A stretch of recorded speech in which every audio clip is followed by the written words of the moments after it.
Bonjour. Quelle est la place des groupes venus d'ailleurs dans la société québécoise? Quel lien tissent-ils avec leur nouveau pays? Comment les deuxièmes générations d'immigrants, notamment maghrébins, s'adaptent-elles à leur pays? Qu'en est-il vraiment des ghettos que les immigrants musulmans auraient construits dans une ville comme Montréal? Telles sont des questions posées dans le livre Maghrébins de Montréal de Bochra Manahi. Bochra Manahi, que nous avons le plaisir d'accueillir aujourd'hui, est docteur en études urbaines de l'INRS-UCS et coordonnatrice de la table de concertation Jeunesse de Montréal-Nord. Ses intérêts de recherche portent sur l'ethnicité et l'altérité, ainsi que sur la cohabitation dans l'espace de la ville. Plus récemment, elle a réalisé un postdoctorat sur l'enjeu de la radicalisation et ses conséquences sur les populations maghrébines du Québec. Citoyenne engagée à la Ligue des droits et libertés et à Silk Road Institute, elle est ainsi cofondatrice de l'entreprise sociale Espace Nodal, puis auteure donc dans le tout dernier publié chez les presses de l'Université de Montréal en 2018, Maghrébins de Montréal. Ici Kamal Benkiran, bienvenue à l'émission Art et Lettres.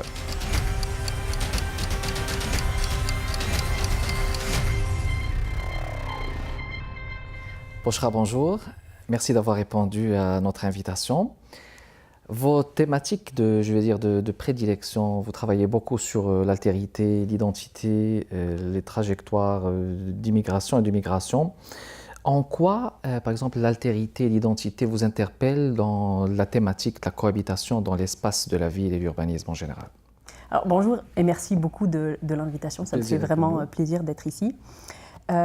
Pour répondre un peu à votre question de façon complexe, mais en même temps simple, c'est que j'ai commencé en tant que jeune étudiante en géographie à m'intéresser à la question migratoire, à la question des déplacements, des flux, etc. Comme objet, j'allais dire, d'étude, mais très rapidement, je me suis rendu compte que je faisais partie moi-même de cet objet d'étude et que c'était aussi pour comprendre l'exil de mes parents et la migration que moi j'étais en train de vivre, que je me suis plongée en fait dans l'objet migratoire. Et puis d'une manière générale, j'ai une passion pour l'objet urbain, pour la ville, pour les relations sociales dans la ville. Et de façon, j'allais dire, assez classique, quand on s'intéresse à la ville et aux relations humaines, la question migratoire est toujours là, elle est toujours présente. Très présente. Et classiquement, c'est un sujet en fait, que l'on retrouve dans de nombreux, écrits sociologiques ou de géographie. Donc, pour moi, c'est tout à fait naturel de m'intéresser à la question de l'altérité et de l'identité et de l'ethnicité dans la ville parce que pour moi, c'est quelque chose de fondamental et c'est essentiel à la ville et inhérent à l'objet urbain en fait, que de parler des questions migratoires. Vous avez aussi abordé les enjeux de la radicalisation dans vos diverses recherches. J'imagine que ça ne touche pas juste la population maghrébine, par exemple, mais ça touche beaucoup de populations maintenant parce que la radicalisation, elle est très présente comme un enjeu, comme un danger qui peut, que rencontrent nos jeunes généralement. Sous quel angle, si je peux me permettre comme ça, vous avez donc abordé les enjeux de la radicalisation dans vos recherches? En fait, ce qui est très drôle, c'est que c'est un terme que je déteste, la radicalisation. J'en suis très critique. Mais à la fin de ma thèse, de mon terrain de thèse, donc à peu près en 2013, je commençais à entendre de plus en plus d'acteurs à Montréal, notamment au Petit Maghreb où j'ai travaillé beaucoup et où j'ai fait mon terrain, me parler de jeunes, radicalisés, etc. Et en fait, d'ailleurs, ce terme, on ne l'utilisait pas encore beaucoup. On parlait encore de cellules. Il est un peu concocté, hein? C'est comme de cause à effet, qui radicalise quoi, hein? Exactement. Puis j'ai commencé à m'intéresser à ça après la thèse, en fait, pour mon postdoctorat que j'ai réalisé avec Valérie Amirault à l'Université de Montréal, où en fait j'ai essayé de me questionner et de comprendre les trajectoires de certains jeunes, notamment des Maghrébins. En fait, ça, c'était l'objectif de départ. Très rapidement, c'est un terrain qui a duré quasiment, je dirais, 2-3 ans. Très rapidement, j'ai compris qu'il ne fallait pas que moi-même je tombe dans le piège de ce terme Et en étant un peu critique de l'utilisation de ce terme, je me suis intéressée aux familles, aux jeunes et à toutes les personnes qui vivaient les conséquences de ce phénomène.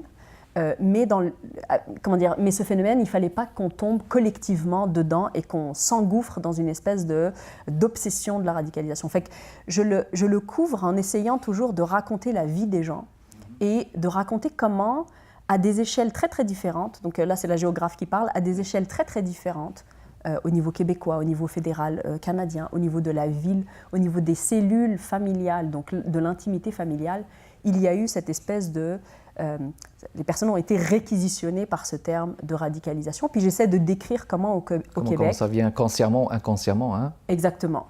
Et donc, je ne nie pas les phénomènes, mais je critique la façon avec laquelle ils peuvent nous happer en tant que société et en tant que collectivité. Aborder, ok. Puis dans le cheminement de vos recherches, vous avez fait éditer dernièrement un très beau livre que j'ai eu le plaisir de lire. Je présente, mesdames et messieurs, Les Maghrébins de Montréal, Bochra Manahi, donc édité chez les presses de l'Université de Montréal. Donc un livre où vous avez focusé sur les Maghrébins de Montréal plutôt qu'une autre communauté. Pourquoi les Maghrébins, justement? Les Maghrébins de Montréal, donc le livre, est issu de la thèse de doctorat que j'ai réalisée. Vous avez abordé, oui. Exactement, à l'INRS, donc entre 2009 et 2015 à peu près, 2014-2015. C'est un livre où j'ai voulu reprendre certains des éléments que j'ai écrits dans ma thèse. Dans le fond, c'est quelque chose d'un peu plus digeste qu'une thèse, parce qu'on sait bien qu'une thèse, c'est un peu plate à lire. C'est plus de 350 pages. C'est ça, exactement. C'est long. Ça peut ne pas être accessible, bien que j'ai fait en sorte que certaines parties soient vraiment accessibles. Mais ce livre, c'est aussi une façon de dire que les Maghrébins de Montréal ont une histoire. Je n'en possède pas toute la connaissance de cette histoire et de cette présence, mais je voulais mettre cette pierre à l'édifice de l'histoire de cette communauté, et puis reconnaître que cette présence apporte à la ville, qu'elle apporte à la société québécoise, qu'elle apporte à tout, dans le fond, qu'il y a une sorte d'interpénétration entre cette communauté, ces communautés et la société dans laquelle ils s'inscrivent, et qu'il faut écrire cette histoire, il faut raconter ce que les gens vivent et ce que les gens disent. Et pour moi, c'était ça, c'était s'inscrire et inscrire les réalités des Maghrébins dans la montréalité. La maghrébinité, exactement. Et la maghrébinité, comme vous dites, avec les autres communautés culturelles. Exactement. La maghrébinité fait partie de la montréalité. Et pour moi, c'est ça que ça veut dire. Et donc, je pense que c'est un concept intéressant. On va en parler après la pause. Mesdames et messieurs, restez avec nous. On vous revient dans les prochaines minutes. De retour avec vous, mesdames et messieurs, toujours dans le cadre de l'émission Arts et Lettres, avec notre invité, Bochra Manahi. Bochra, si tu permets, je vais lire un passage de Les Maghrébins de Montréal.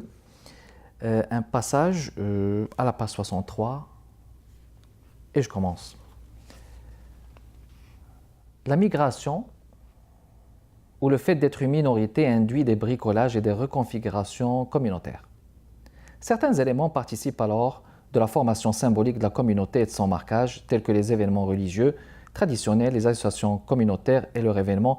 Le bricolage s'opère lors des célébrations organisées par des commerçants, des habitants, des associations pour unir les individus autour du sentiment communautaire et pour faire oublier le sentiment mélancolique de l'exil et de la migration. Il convient, pour mieux décrire les marqueurs de la maghrébinité, de distinguer ceux qui sont visibles dans l'espace public de la ville et ceux qui ne le sont pas. L'importance des marqueurs est grande car ils sont la traduction du processus de communalisation. Si parmi les marqueurs il en est qui ne sont pas visibles, cela participe pourtant grandement à la construction des rapports communautaires et des frontières identitaires.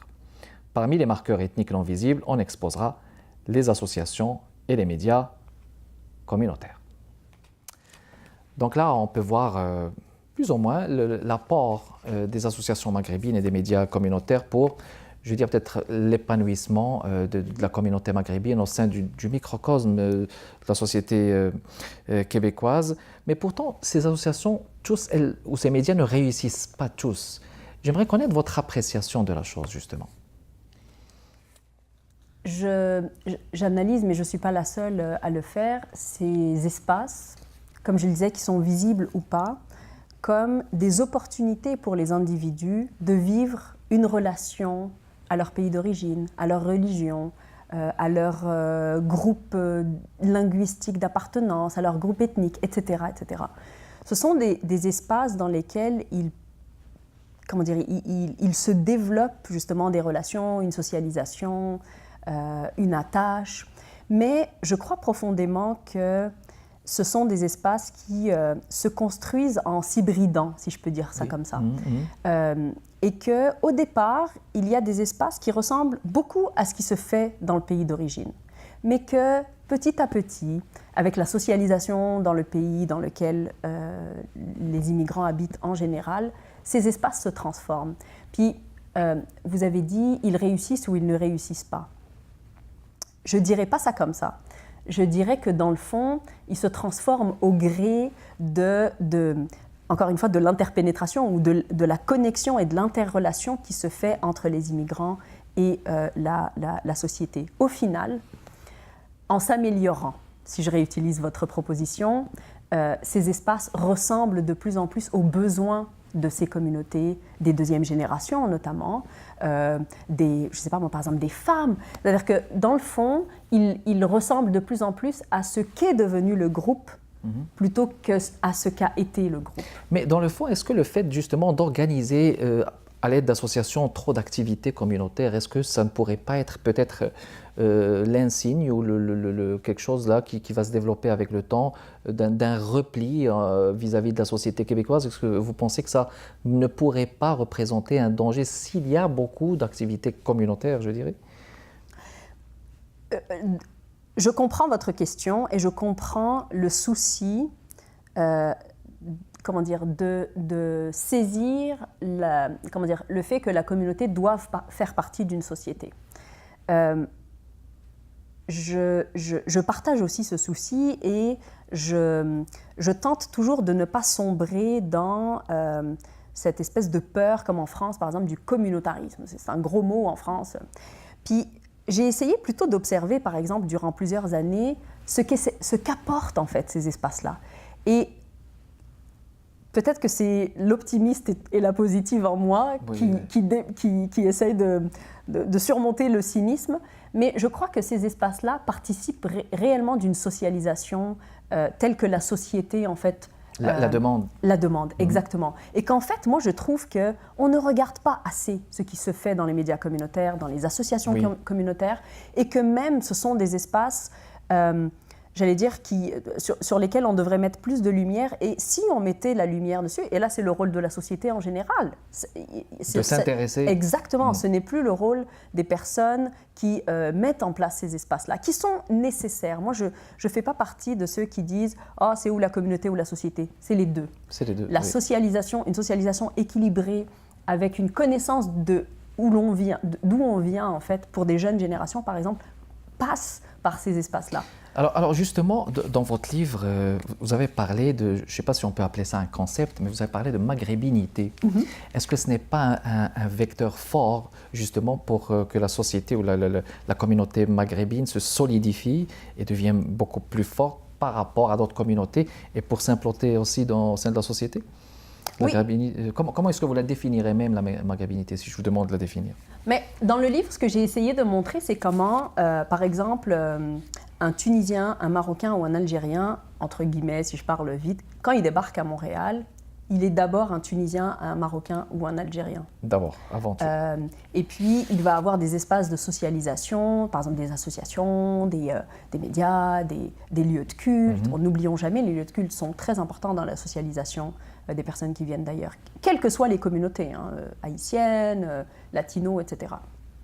Et donc, on devient, j'allais dire, maghrébin au contact de la société québécoise et de Montréal, et de la société montréalaise. Et pourquoi on devient maghrébin? C'est que pour moi, ces trois individus qui sont issus du Maroc, d'Algérie ou de Tunisie se confrontent in fine avec des nuances, évidemment, mais si on parle grossièrement, ils se confrontent aux mêmes conditions sociales, socio-économique. En même condition par rapport aux autres communautés? Par rapport à la société. Par rapport à la société. Exactement. Et que donc le partage de cette condition de migrants fait d'eux un groupe qu'on peut considérer comme le même. Et puis de toute façon, quand le Québec a été chercher des Maghrébins, c'était des Maghrébins francophones qu'il voulait. Qui parlent français. Exactement. Et donc, quelque part, le Maghrébin devient Maghrébin parce qu'il est à Montréal. Et il devient par ailleurs musulman parce qu'il y a tout un contexte qui parle de l'islam. Donc ça, c'est important de voir comment, en fait, on a beau se définir, mais parfois, en fait, on est défini contre son gré. Exactement, et puis c'est toujours intéressant de se dire Montréalais d'origine maghrébine, comme ça on est correct, ou Québécois d'adoption, comme ça on est peut-être dans les normes. On va faire une pause, Bochra, on vous revient dans les prochaines minutes, mesdames et messieurs, restez avec nous. De retour avec vous, mesdames et messieurs, toujours dans le cadre de l'émission Arts et Lettres, avec notre invité Bochra Manahi, auteur des Maghrébins de Montréal. On va enchaîner avec un extrait, si tu veux bien. Oui, d'accord. Je choisis toujours les extraits sur les jeunes générations. Comme je le disais aussi au départ, probablement parce que ça fait appel à la jeune tunisienne, maghrébine, arabe que j'étais moi-même en France.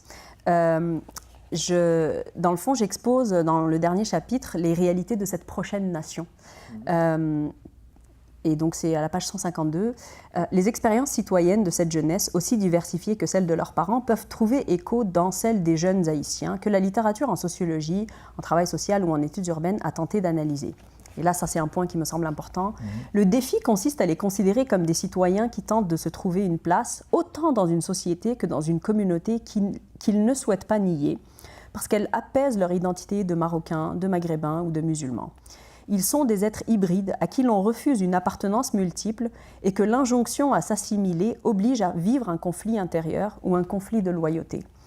Ils sont des générations d'ici et d'ailleurs, contrairement à ce que prétendent les personnalités québécoises, maghrébines ou non maghrébines, qui expliquent qu'il n'existe qu'une seule voie vers l'intégration citoyenne. Et ça, pour moi, ça illustre un peu cette nécessité de reconnaître la vie communautaire telle qu'on a envie de la vivre et la vie en société. Et je pense que ça apaise beaucoup de conflits familiaux, beaucoup de conflits identitaires individuels et surtout des conflits dans la société québécoise. Dans la société. Alors cette deuxième génération, justement, il y en a qui disent que c'est un espoir, hein, si ce n'est pas un euphémisme.